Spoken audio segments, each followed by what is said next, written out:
এই পৃথিবীর জমিনে যেই বান্দাগুলা নাফরমানি বান্দা হয়ে যাবে, এই পৃথিবীর জমিনে যেই বান্দাগুলা আল্লাহ তাআলার হুকুম মোতাবেক চলবে না, রাসূলের আদর্শ মোতাবেক যারা চলবে না, আল্লাহ পাক রব্বুল আলামিন বলেছেন ওই বান্দাদেরকে আমি আল্লাহ তাআলা জাহান্নামের আগুনের ভিতরে দেব। নাউজুবিল্লাহ বলেন। আমার মুসলমান ভাইরা আমার, এই পৃথিবীর জমিনে আমাকে আপনাকে থাকতে হলে অবশ্যই আল্লাহ তাআলার ইবাদত করতে হবে, না হলে আল্লাহ পাক রব্বুল আলামিন আমাদেরকে রেহাই দেবে না। এইজন্য আল্লাহ পাক রব্বুল আলামিন বলেন, আমি কি তোমাদেরকে এমন একটা ব্যবসার কথা বলে দিব যেই ব্যবসাটা করলে আল্লাহ তাআলা বলতেছেন যেই ব্যবসা করলে তোমাদেরকে জাহান্নামের আগুন থেকে তোমাদেরকে বাঁচাবে। আল্লাহ তাআলা বলেন সেই ব্যবসাটা কি? তুমিনুনা বিল্লাহি ওয়া রাসূলিহি। আল্লাহু আকবার। আল্লাহ তাআলা বলেন ওই ব্যবসাটা এক নাম্বার হলো তুমিনুনা বিল্লাহ, আল্লাহ তাআলার প্রতি সবাইকে ঈমান আনতে হবে। সুবহানাল্লাহ। কি আনতে হবে? ঈমান আনতে হবে। এখন প্রশ্ন হতে পারে, আমরা তো সবাই মুসলমান, আমাদের তো ঈমান রয়েছে, তাহলে কি আমাদেরকে আবার কি ঈমান আনা লাগবে নাকি? ও আমার মুসলমান ভাইরা আমার, এই পৃথিবীর জমিনে অনেক মানুষ, অনেক নেতারা বিভিন্ন সময় অনেকজন কিন্তু এইভাবে ঈমান এনেছিল। ঈমানের কিছু স্তর রয়েছে, শুধু আপনি মুখে স্বীকার করতেছেন আমি ঈমান আনছি, অন্তরে বিশ্বাসও করতেছেন আমি ঈমান এনেছি, কিন্তু আপনি যখন কাজে পরিণত করবেন না তখন আপনার ভিতরে ঈমান থাকবে না। আমরা বলতেছি আমরা মুসলমান, মুসলমান অর্থ হলো আত্মসমর্পণকারী, আল্লাহ তাআলার কাছে আত্মসমর্পণ করতে হবে। আপনি তখনই ভালো মুসলমান হতে পারবেন যখনই আপনি 5 ওয়াক্ত নামাজ আদায় করবেন, তখন মুসলমান হতে পারবেন। কথা বলেন ঠিক কিনা? আপনি কেমন মুসলমান, কেমন ইমানদার বান্দা হয়েছেন? যখন ফজরের আযান হয়ে যাবে তখন আপনি ঘুমাতেই থাকেন, মুয়াজ্জিন সাহেব যখন বলেন হাইয়া আলাস সালাহ,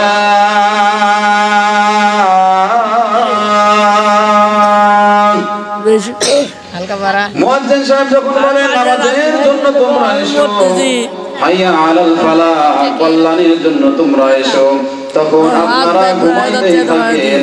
আর যেই বান্দাগুলা ঘুমাইতেই থাকবে ওই অবস্থায় যদি মারা যায় কি অবস্থা হবে বলেন তো দেখি।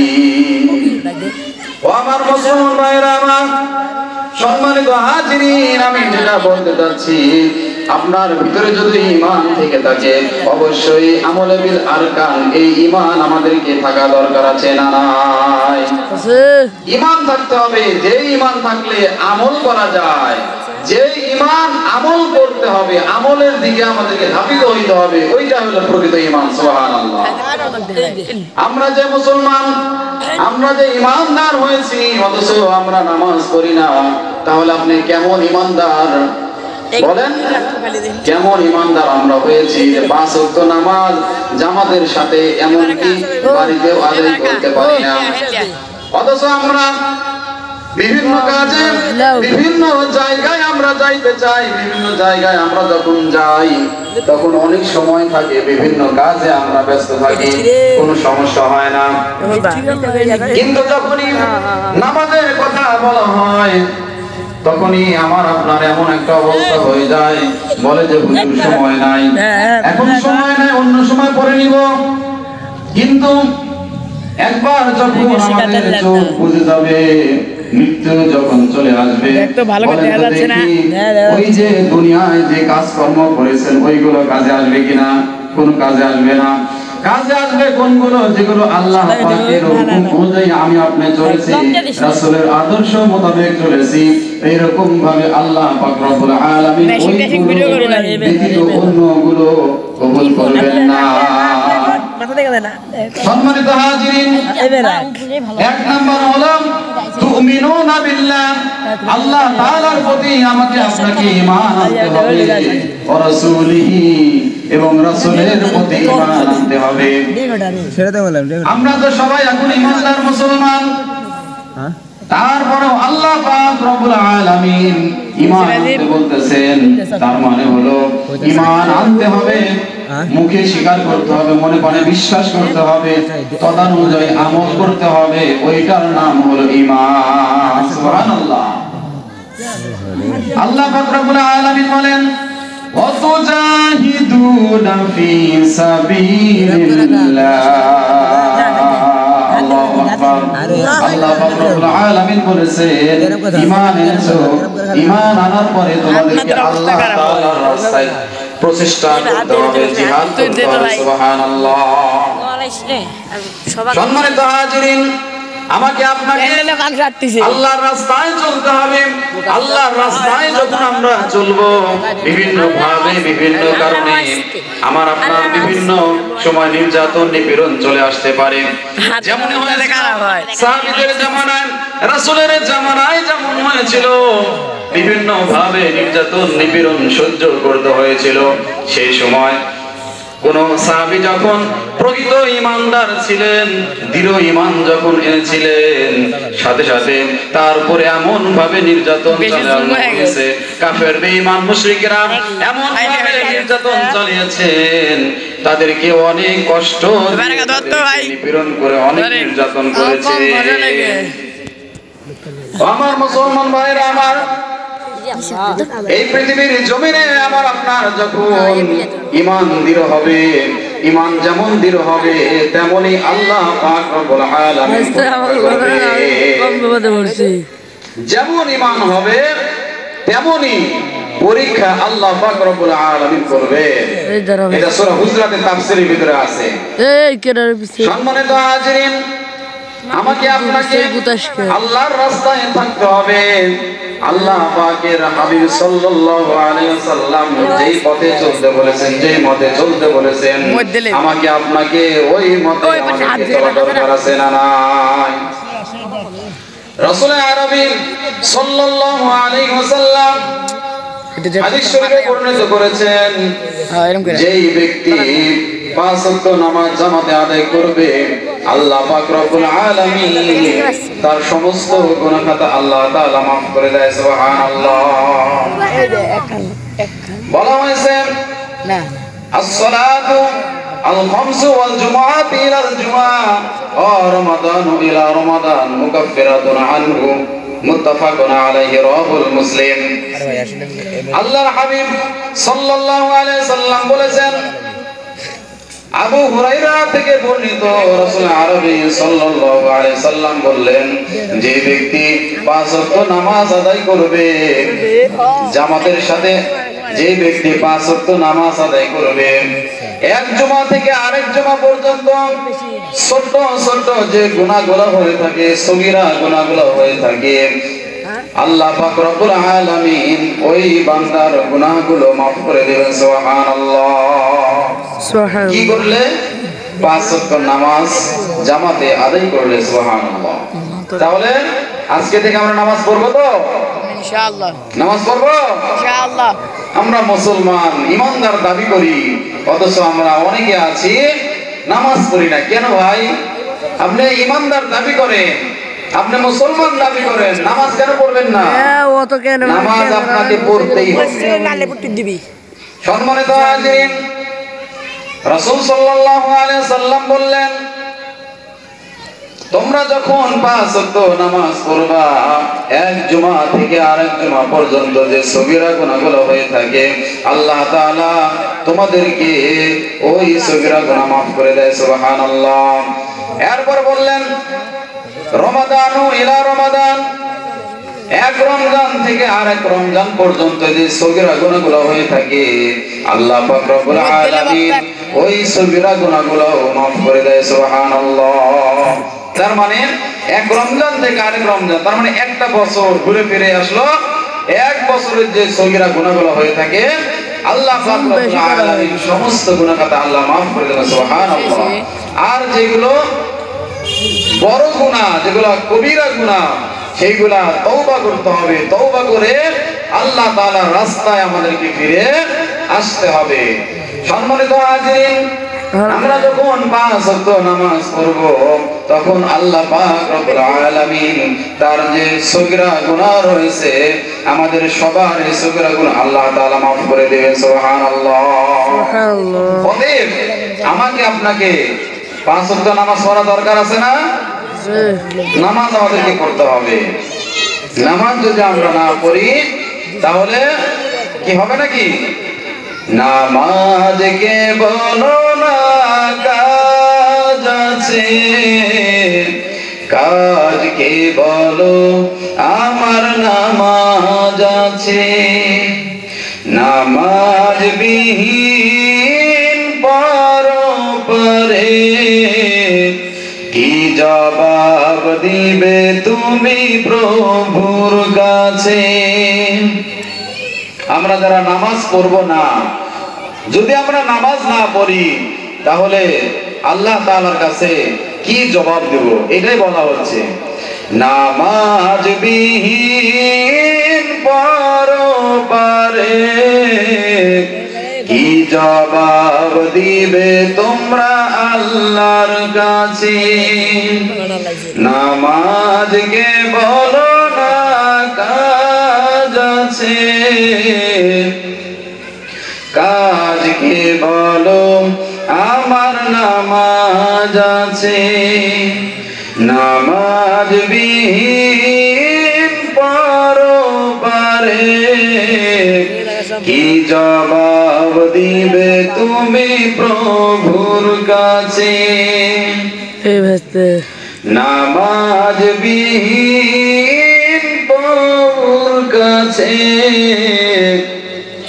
নামাজ বিহীন পরপারে কি জবাব দিবে তুমি প্রভুর কাছে? ফজর কাটে ঘুমের ঘরে, জোহর কাজে কাজে, ঠিক না? আমরা অনেক মুসলমান আছে, আমরা যখন ফজরের আযান হয় তখন আমরা ঘুমের ভিতরেই থাকি না। ফজর কাটে ঘুমের ঘরে, জোহর কাজে কাজে,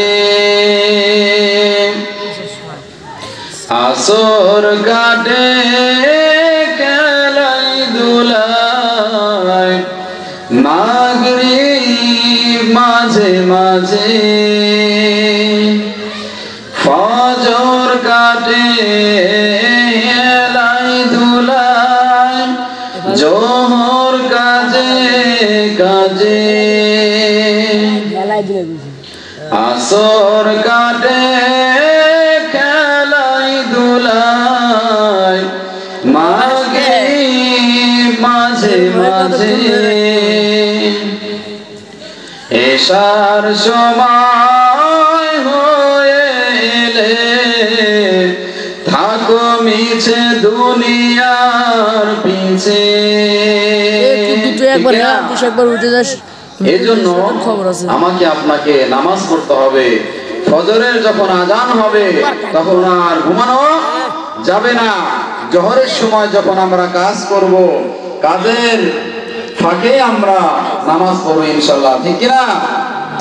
ও আমার মুসলমান ভাইরা আমার, আল্লাহ পাক রব্বুল আলামিন এই দুনিয়ার জমিনে যে বান্দাগুলা আল্লাহ তাআলার হুকুম অনুযায়ী চলবেন, আল্লাহ তাআলার হাবিব সাল্লাল্লাহু আলাইহি ওয়াসাল্লামের তরিকা অনুযায়ী চলবেন, রাসূলের আদর্শ নিয়ে যারা চলবেন, আল্লাহ পাক রব্বুল আলামিন তাদেরকেই কবুল করবেন। সুবহানাল্লাহ।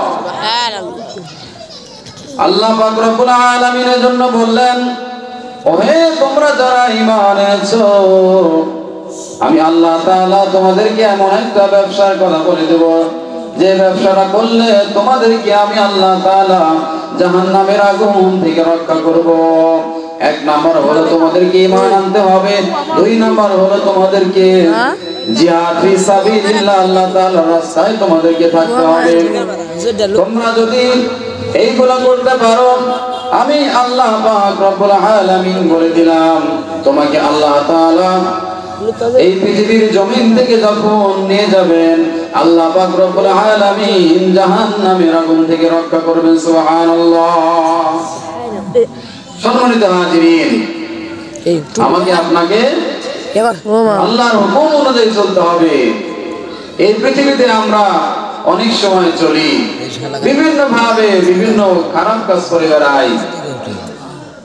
খারাপ কাজ করার পরে একটু অনুতপ্ত হয় না যে আমি এত পাপ করলাম, পাপ করার পরেও যে আমি যে মারা যাব, এটা আমাদের ভিতরে হয় না। মৃত্যুর কথা আমাদেরকে স্মরণ করতে হবে। মৃত্যুর কথা যখন আমরা স্মরণ করব, তাহলে পাপ কাজ করা কিন্তু আমাদের পক্ষে সম্ভব হবে না, ঠিক কিনা বলেন? এই পৃথিবীতে আল্লাহ তাআলা আমাদেরকে সৃষ্টি করেছেন, বললাম যে আল্লাহর ইবাদত করতে হবে আমাদেরকে। আমরা যখন আল্লাহ তাআলার ইবাদত করব, আল্লাহ তাআলার গুণগান গাবো, আল্লাহ তাআলা খুশি হয়ে যাবেন। সুবহানাল্লাহ। আল্লাহ পাক রব্বুল আলামিন বলেন, কিন্তু সেই মার খাবো, ইয়া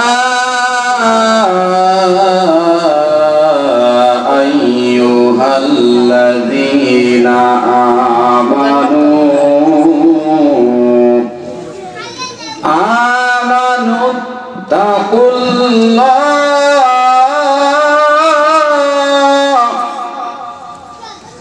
আল্লাহ তাআলা বলেন, ওহে যারা ঈমান এনেছো, তোমরা যা খালেস বান্দা হয়েছো, মুমিন বান্দা হয়ে গেছো, আমি আল্লাহ তাআলা তোমাদেরকে বলতেছি, হাক্কা তুকাতিহি, তোমরা সত্যের পক্ষে তোমরা থাকবে। সুবহানাল্লাহ। কোথায় থাকতে হবে? সত্যের পক্ষে আমাদেরকে থাকতে হবে। ইত্তাকুল্লাহ, আল্লাহকে ভয় করতে হবে। সত্যের পক্ষ যেখানে রয়েছে, যেখানে আল্লাহ তাআলার পথ রয়েছে, সেই পথ আমাদেরকে ধরতে হবে। হাক্কা তুকাতিহি ওয়ালা তামুতুন্না ইল্লা ওয়া আনতুম মুসলিমুন। আল্লাহু আকবার। আল্লাহ তাআলা বলতেছেন, আমি আল্লাহ তাআলা বলতেছি তোমাদেরকে, তোমরা যারা ঈমান এনেছো, তোমরা সত্যের পক্ষে থাকবে এবং ততক্ষণ পর্যন্ত তোমরা মৃত্যুবরণ করবে না, যতক্ষণ পর্যন্ত না তোমরা ঈমান আনবে এবং মুসলমান না হওয়া পর্যন্ত তোমরা মৃত্যুবরণ করো না। হাক্কা তুকাতিহি ওয়ালা তামুতুন্না ইল্লা ওয়া আনতুম মুসলিমুন। ঈমান আনার পরেও আল্লাহ পাক রব্বুল আলামিন বলতেছেন যে তোমাদেরকে সত্যের পক্ষে থাকতে হবে, সত্যের গুণগান গাইতে হবে। এরপর বললেন, তোমাদেরকে মুসলমান না হওয়া পর্যন্ত মৃত্যুবরণ করা যাবে না। তার মানে কি? মুসলমান অর্থ হলো আত্মসমর্পণকারী। কার কাছে আত্মসমর্পণ করতে হবে? আল্লাহ তাআলার কাছে আত্মসমর্পণ করতে হবে। এই পৃথিবীতে যারা আল্লাহ তাআলার হুকুম অনুযায়ী চলে, রাসূলের আদর্শ মোতাবেক যারা চলে, তারাই কিন্তু কেবলমাত্র শুধুমাত্র আল্লাহ তাআলার রাস্তায় তারা থাকবে, তারা মুসলমান হয়ে যাবে। সুবহানাল্লাহ। কিন্তু আমরা কি তাহলে? আল্লাহ বললেন যে তোমরা ঈমান এনেছো, ঈমান আনার পরে তোমরা সত্যের রাস্তায় তোমরা থাকবে এবং তোমরা কি করবে? ওয়া আনতুম মুসলিমুন, তোমরা মুসলমান না হওয়া পর্যন্ত মৃত্যুবরণ করো না।